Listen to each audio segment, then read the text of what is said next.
Hai teman-teman semua, apa kabar? Kembali lagi di Go Student Online Sharing sama saya Kak Putra. Hari ini saya dipercaya buat sharing untuk teman-teman semua. Tapi sebelumnya saya mau ngingetin ke teman-teman semua untuk tetap nonton Go Student Online Sharing bisa di channel YouTube dan juga Instagram. Nah, channel YouTube-nya itu ada di channel YouTube Go Bogor, yaitu Go Bogor Online Service, dan juga di Instagramnya Go Student @go_underscore students tiap Sabtu jam 3 sore. Jangan lupa ya teman-teman.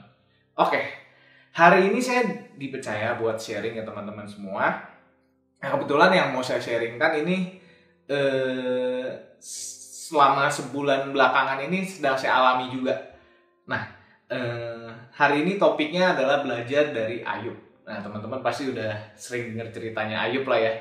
Gimana kisahnya dia dari seorang yang cukup kaya, cukup terberkati hidupnya, dan dia juga orang yang sangat saleh, dan pada saat hidupnya sangat bahagia, sangat baik-baik saja, Tuhan mengizinkan iblis untuk mencobai dia, dan hidupnya menjadi sangat berantakan.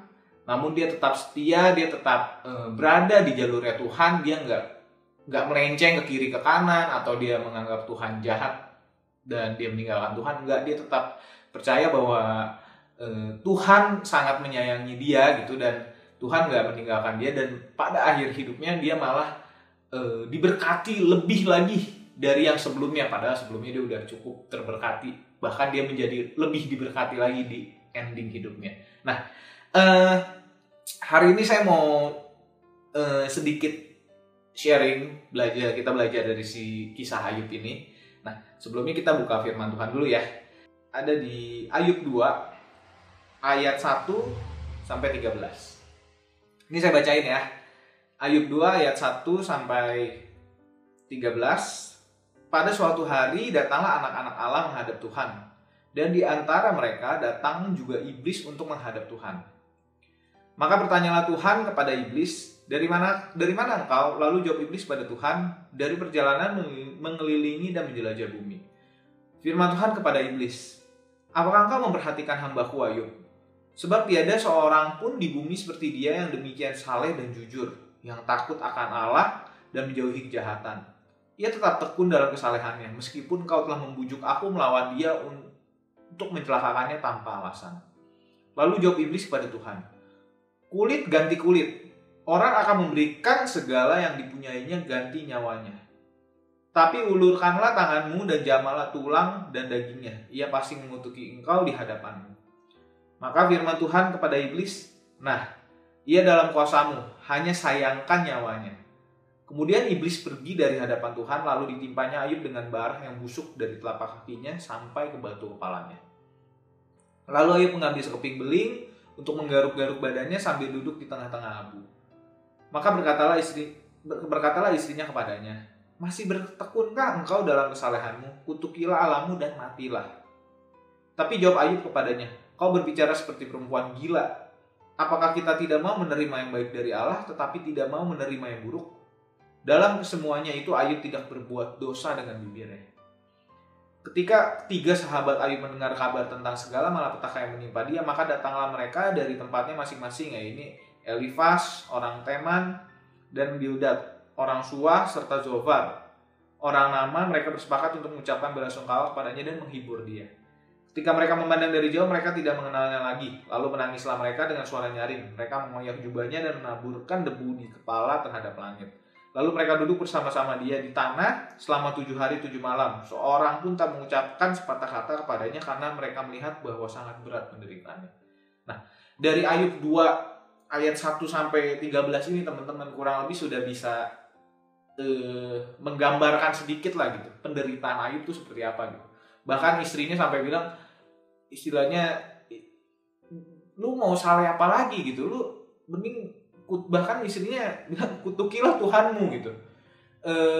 Sedangkan Ayub di situ masih bisa berespon dengan sangat benar gitu. Dan bahkan teman-temannya tuh sampai, kalau kita baca di ayat akhir itu, sampai nggak bisa mengenalinya. Istilahnya kita bisa berimajinasi sedikit lah ya, seberapa parah gitu penderitaan yang si Ayub rasakan. Kalau kita baca di kisah selanjutnya itu anak-anaknya meninggal dan dia ditinggal istrinya, dia benar-benar sengsara banget gitu hidupnya. Padahal sebelumnya dia sangat berkecukupan dan nikmat hidupnya. Nah, dari kisahnya Ayub ini ada 2 poin yang mau aku sampaikan ke teman-teman semua. Yang pertama, poin pertama, ketika dalam penderitaan, Ayub tetap beriman kepada Tuhan. Dia bukan pergi dari Tuhan. Nah, ini seringkali mungkin kita juga pernah ngalamin ya teman-teman ya. Ketika kita dalam sebuah proses dibentuk oleh Tuhan, dalam penderitaan kehidupan yang harus kita lewatin, macam-macam ya teman-teman ya. Penderitaan masing-masing kita beda-beda. Ada yang masalah finansial, masalah keluarga, banyak penderitaan yang kita alami masing-masing. Nah, tapi lucunya seringkali ketika kita dalam penderitaan, kita bukannya datang kepada Tuhan gitu, bukannya kita semakin erat dengan Tuhan, tapi malah kita kabur dari Tuhan gitu, malah kita meninggalkan Tuhan. Nah, ini yang salah teman-teman. Kita harus belajar dari Ayub. Ketika hidupnya baik-baik saja, dia tetap dalam tracknya Tuhan. Ketika hidupnya berantakan, hidupnya sengsara, dia tetap juga dalam tracknya Tuhan. Bahkan dia lebih lagi gitu, harusnya lebih lagi gitu, lebih mendekat lagi kepada Tuhan gitu. Nah, ini teman-teman, poin ini yang harus selalu kita ingat gitu. Jangan ketika kita dalam kesengsaraan malah kita menyalahkan Tuhan, kita meninggalkan Tuhan gitu. Karena percaya teman-teman, dalam kesengsaraan itu Tuhan sedang memproses kita untuk menjadi orang yang lebih baik lagi gitu. Tuhan memproses kita untuk kita bisa menjadi lebih dewasa lagi, bisa ya banyak macam ya teman-teman, yang bisa lebih dewasa, kemampuan secara manusia kita bertambah, secara skill kita bertambah, kebijaksanaan kita bertambah. Pokoknya dalam sebuah proses kehidupan bersama Tuhan itu tidak, istilahnya Tuhan tidak main-main gitu ya, iseng aja kasih si putra kesulitan gitu biar dia ngerasain susah aja gitu. Enggak teman-teman ya, Tuhan melakukan segala sesuatu itu dengan tujuan yang sangat baik. Begitupun dengan Ayub. Even mungkin kalau kita baca, oh ya ini emang Tuhan mengizinkan iblis mencobai dia aja, tapi atas dasar seizin Tuhan tuh, Tuhan gak iseng-iseng aja gitu ngetes Ayub, tapi Tuhan tahu gitu, dia mau bawa Ayub ke kehidupan yang lebih baik lagi. Nah, ini kalau bisa kita baca ya teman-teman ya, di Ayub 2 tadi di ayat 10, ketika istrinya bilang untuk mengutuki Tuhan, respon Ayub itu dia bilang, engkau berbicara seperti perempuan gila. Apakah kita mau menerima yang baik dari Allah tetapi tidak mau menerima yang buruk? Dalam kesemuanya itu Ayub tidak berbuat dosa dengan bibirnya. Jadi dia benar-benar sangat tahu gitu apa yang harus dia lakukan gitu dalam kesengsaraan, dalam penderitaannya ini. Ya gue selama ini udah terima yang baik dari Tuhan. Ketika gue ada yang buruk gitu dalam kehidupan gue, ya gue harus terima juga gitu. Tuhan tetap baik. So jadi teman-teman selalu ingat bahwa dalam penderitaan jangan kita kabur dari Tuhan. Kita justru harus tetap di tracknya Tuhan gitu. Jangan kita mau terima yang baik-baiknya aja dari Tuhan. Even Tuhan mengizinkan sesuatu yang buruk terjadi dalam hidup kita, toh juga itu Tuhan tetap baik gitu. Tuhan tetap mau membentuk kita menjadi yang lebih baik lagi gitu. Itu poin pertama ya teman-teman ya. Yang kedua, dalam sengsaranya Ayub percaya setiap proses yang diizinkan Tuhan membawa kita ke level kehidupan yang lebih baik lagi. Nah, ini teman-teman selalu ingat ya, kalau dalam setiap kesulitan gitu, dalam setiap ujian kehidupan, teman-teman di sini kalau yang sekolah, yang kuliah gitu, kan selalu melewati ujian juga ya, ada ujian kan kita di sekolah.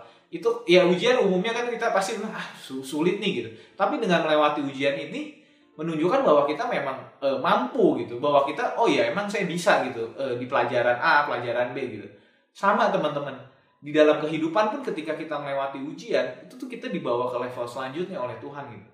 Jadi jangan menganggap segala ujian yang kita lewati gitu, segala tantangan, segala penderitaan, proses yang kita alamin ini sebenarnya menghancurkan kita. Enggak teman-teman, justru menaikkan level kita gitu. Ya kalau kita sering main game ya level 1, level 2 gitu. Mana ada level 1 itu gampang ya. Level 1 itu langsung susah gitu. Nggak ada ya, semua level 1 gampang. Setiap level yang kita lewati makin lama makin susah gitu. Sama juga dengan fase kehidupan kita teman-teman. Jadi kalau saya saat ini usianya 29 tahun. Nggak mungkin kan saya maunya di level, saya maunya masalahnya yang level-level anak SMA aja lah. Apa sih, misalkan percintaan, dihianati cinta gitu kan. Matematika gitu, kesulitan matematika gitu ya nggak bisa, maksudnya udah bukan levelnya saya lagi gitu, yang masalah-masalah yang harus saya hadapi gitu. Ya saya saat ini ya level-levelnya udah beda lagi gitu. Begitu juga teman-teman gitu. Semuanya punya fase di level masing-masing gitu. Terserah Tuhan gitu, karena Tuhan yang membentuk kita. Tapi intinya kita harus punya pola pikir seperti Ayub. Ketika kita dalam penderitaan, kita diproses oleh Tuhan, itu tuh Tuhan sedang membawa kita naik level gitu. Bukannya menyiksa kita, bukannya wah Tuhan yang mau ngancurin hidup gue ya. Enggak, sebenarnya tuh Tuhan mau membangun hidup kita gitu. Tapi ya dengan prosesnya itu gitu, agar kita menjadi lebih tangguh lagi, lebih tough lagi gitu. Karena seorang yang tough itu tidak dibentuk dengan sesuatu yang mudah gitu ya. Karena pasti banyak masalah-masalah yang harus dia lewatin gitu. Nah, ini ada di ayat terakhir nih. Itu ada di Ayub 42 ayat 12 sampai 17, saya bacain untuk teman-teman semua. Ini di endingnya ya teman-teman ya, di ending ceritanya Ayub nih. Bahwa dia udah melewati segala fase kehidupan, penderitaan yang dia lewatin semua gitu. Di sini di ayat ini disebutkan Tuhan memberkati Ayub dalam hidupnya yang selanjutnya lebih daripada dalam hidupnya yang dahulu. Ia mendapat 14.000 ekor kambing domba, 6.000 unta, 1.000 pasang lembu, dan 1.000 ekor keledai betina. Ia juga mendapat 7 orang anak laki-laki dan 3 orang anak perempuan. Dan anak perempuan yang pertama diberi namanya Yemima, yang kedua Kezia, dan yang ketiga Keren Hapuk. Di seluruh negeri tidak terdapat perempuan secantik anak-anak Ayub, dan mereka diberi ayahnya milik pusaka di tengah-tengah saudara-saudara laki-laki. Sesudah itu Ayub masih hidup 140 tahun lamanya. Ia melihat anak-anaknya dan cucu-cucunya sampai keturunan yang keempat. Maka matilah Ayub tua dan lanjut umur. Nah ini di ending ceritanya teman-teman, seperti yang tadi saya bilang di depan ya.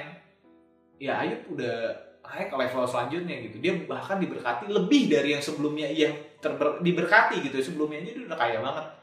Dia lebih kaya lagi sekarang, bahkan anaknya tercantik gitu ya, di sini disebut cantik gitu di negeri itu ya gitu, di negerinya si Ayub. Dan dia hidup dia bisa lihat sampai ke cucu-cucu, dan hidupnya kalau di sini sebutin 140 tahun lamanya teman-teman. Jadi istilahnya benar-benar Ayub ya hidupnya lebih baik lagi. Nah, jadi teman-teman saya ingetin lagi ya 2 poin. Sederhana banget ya 2 poin yang tadi.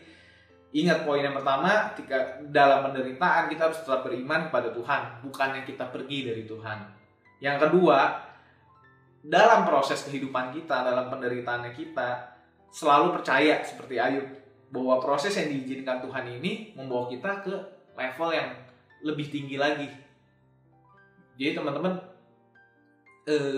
dalam fase kehidupan teman-teman semua, dalam proses yang teman-teman lewatin gitu, masalah-masalah yang teman-teman lewatin, jangan negatif thinking, positive thinking seperti Ayub, bahwa semua ini memang Tuhan izinkan untuk membentuk kita gitu. Pokoknya ingat 2 poin aku simple banget ya. Pokoknya ingat, setiap ada masalah jangan kabur dari Tuhan, malah kita harus lebih dekat lagi dari Tuhan gitu. Jangan istilahnya nyalahin Tuhan dan kabur gitu. Karena Tuhan sengaja ya dalam tanda kutip mengizinkan, itu pasti ada maksud dan ada sebabnya juga gitu. Dalam arti Tuhan mau membentuk kita. Yang kedua, ya selalu ingat gitu, setiap masalah yang kita lewatin ini untuk bawa kita ke next level gitu. Jangan kita selalu berpikiran negatif ya. Wah ini masalah kayak gini nih, ngancurin hidup gua aja, nyusahin hidup gua begini nih, Tuhan nih emang mau ngancurin hidup gua atau gimana gitu. Sebenarnya melalui masalah itu kita akan jadi lebih dewasa lagi, menjadi lebih baik lagi. Oke, teman-teman, 2 poin itu aja yang mau aku sampaikan ke teman-teman semua. Simple, sederhana, semoga bisa merema untuk teman-teman semua. Ingat, penderitaan yang mungkin saat ini kita alamin belum separah Ayub ya teman-teman ya. Kalau tadi baca bahkan orang-orang teman-teman Ayub nggak bisa sampai kenalin dia gitu. Dia sangat-sangat menderita gitu. Mungkin yang saat ini kita alami tidak semenderita Ayub. Makanya teman-teman yang saat ini sedang punya masalah di keluarganya, mungkin di finansial atau di studinya, atau masalah apapun teman-teman, selalu positive thinking. Ingat Tuhan lagi bawa kita ke next level teman-teman. So untuk teman-teman semua, jangan mengasihani diri teman-teman ya. Jangan kebanyakan jangan kebanyakan komplain gitu. Tuhan gimana. Udah percaya aja Tuhan lagi bawa kita ke next level, tetap beriman sama Tuhan. Ya udah. kita jalanin aja. Tuhan pasti buat hidup kita juga sama seperti Ayub. Oke teman-teman, udah itu aja sharing dari saya. Thank you, semoga memberkati. Bye-bye, God bless you all.